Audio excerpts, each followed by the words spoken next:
복에 대한 말씀 암송기도 암송 찬양 요한계시록 19장 9절 말씀. 천사가 내게 말하기를 기록하라.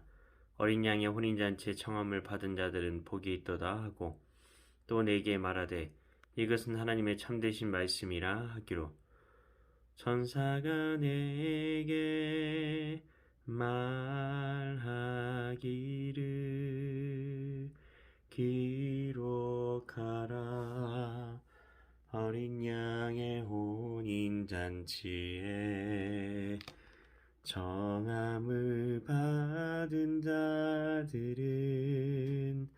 복이 있도다 하고 또 내게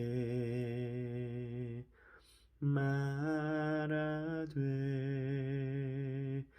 이것은 하나님의 참되신 말씀이라 하기로 이것은 하나님의 참되신 말씀이라. 어린 양의 혼인잔치에 청함을 받은 자들은 복이 있도다. 말씀 기도입니다. 하나님 아버지, 어린 양의 혼인잔치에 청함을 받았다는 것은 무슨 말인가요? 우리가 하객이란 이야기인가요? 어린 양은 누구이며 어린 양의 혼인잔치에 청함을 받은 것이 우리에게 왜 복이 될까요?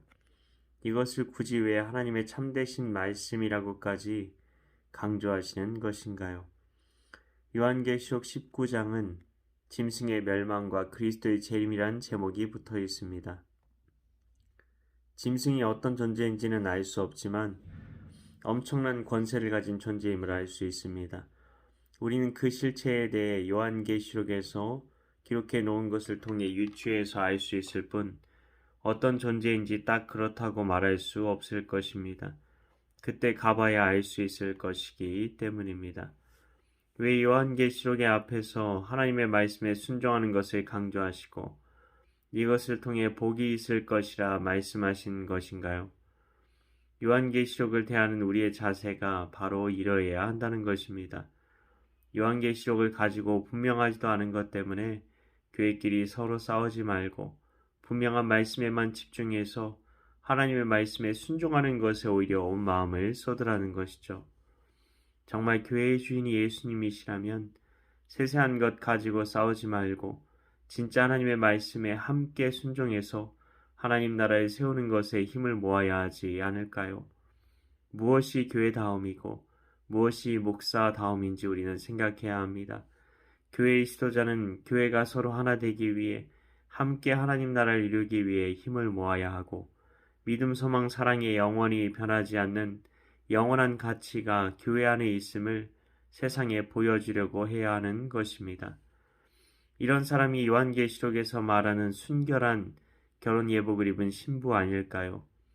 주님께서는 지금도 어린 양의 신부가 될 사람들을 찾고 계십니다. 더 이상 우리는 싸우면 안 됩니다. 더 이상 분열하면 안 됩니다. 하나님 나라가 다가오고 있습니다. 그 나라가 이 세상 나라를 향해 침노에 들어오고 있는데 우리는 하나님 나라를 위해 무엇을 하고 있습니까? 하나님 나라가 오도록 함께 힘을 합쳐 일할 수 없는 그 고난의 때가 오기 전에 그 영적인 한파가 불어 닥치기 전에 일할 수 없는 밤이 오기 전에 주의 복음을 전해야 할 것입니다. 하나님 아버지, 우리가 어떻게 주님 다시 오심을 준비해야 할지 고민하게 하소서. 나는 주님의 신부로서 정말 준비되고 있는지, 주님께 드릴 그 사랑의 예물을 준비하고 있는지 돌아보게 하옵소서. 사랑을 배우게 하시려고 사랑 없는 거리를 누비게 하시는 주님의 마음을 알게 하여 주셔서 우리가 처한 사랑 없는 현실에서 용서를 통해 사랑을 배우게 하소서. 이를 위해 오늘도 말씀 암송기도와 암송 찬양 가운데 나아가오니 사랑, 그 좁은 길로 걸어갈 힘을 주옵소서. 끝까지 사랑만 하며 사는 것이 우리의 결론임을 복음 안에서 확증하게 하옵소서. 믿고 감사드리오며 예수님 이름으로 기도하옵나이다. 아멘.